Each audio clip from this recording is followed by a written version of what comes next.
Shalom, salam sehat, salam sejahtera. Perkenalkan, nama saya Ronald Simamora dengan NIM 0120210019. Saya dari kelompok 1 akan menjelaskan tentang proses sosial dan interaksi sosial.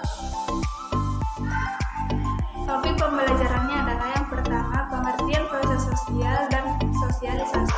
Yang kedua, agen dan sosialisasi. Yang ketiga, interaksi sosial. Yang keempat, konsep manusia. Pengertian proses sosial dan sosialisasi. Proses sosial didefinisikan sebagai cara-cara berhubungan yang dapat diamati apabila perorangan atau kelompok manusia saling bertemu. Sosialisasi sebenarnya merupakan bidang yang mencakup pemeriksaan mengenai lingkungan kultural sosial dari sebuah masyarakat.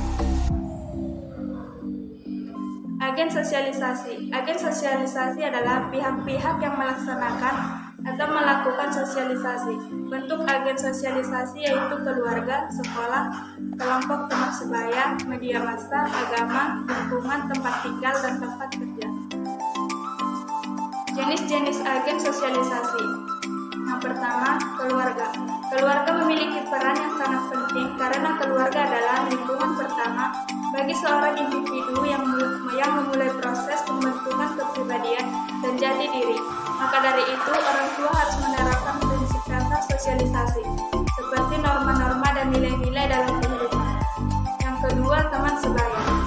Teman sebaya adalah agen sosialisasi kedua yang bisa dikatakan paling dekat dengan seseorang individu. Yang ketiga, masyarakat. Masyarakat memiliki berbagai macam adat, nilai, norma, dan budaya yang berbeda-beda. Kehidupan dalam bermasyarakat memberikan peran penting dalam pembentukan kepribadian seperti menumbuhkan nilai toleransi dan nilai gotong royong.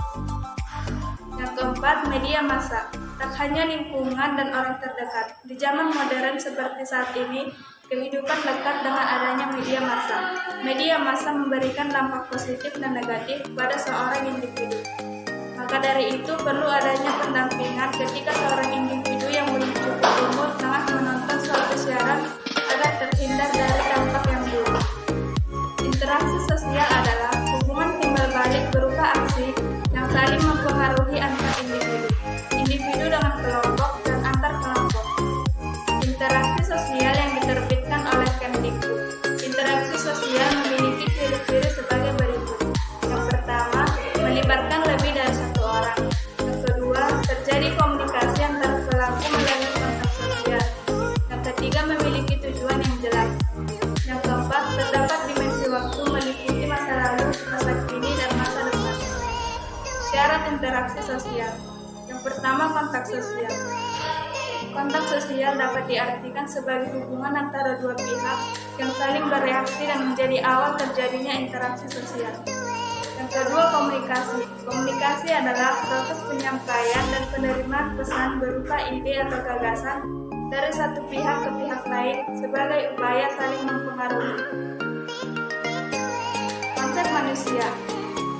Manusia dapat ditinjau dari dua sudut pandang, yaitu manusia sebagai makhluk holistik dan manusia sebagai sistem. Manusia sebagai makhluk holistik merupakan makhluk yang utuh, paduan dari unsur biologis, psikologis, sosial, dan spiritual. Manusia sebagai sistem adalah manusia yang terdiri atas sistem adaptif, personal, interpersonal, dan sosial. Sistem adaptif merupakan proses perubahan individu sebagai respon terhadap perubahan lingkungan yang dapat mempengaruhi integritas atau keutuhan. Konsep kebutuhan dasar manusia. Kebutuhan dasar manusia merupakan unsur-unsur yang dibutuhkan oleh manusia dalam mempertahankan keseimbangan fisiologi maupun psikologis yang tentunya bertujuan untuk mempertahankan kehidupan dan kesehatan. Kebutuhan dasar manusia menurut Abraham Maslow dalam teori hierarki kebutuhan menyatakan bahwa setiap manusia memiliki 5 kebutuhan dasar, yaitu kebutuhan fisiologis, keamanan, cinta, harga diri, dan aktualisasi diri. Demikian penjelasan yang dapat saya paparkan. Sekian dan terima kasih.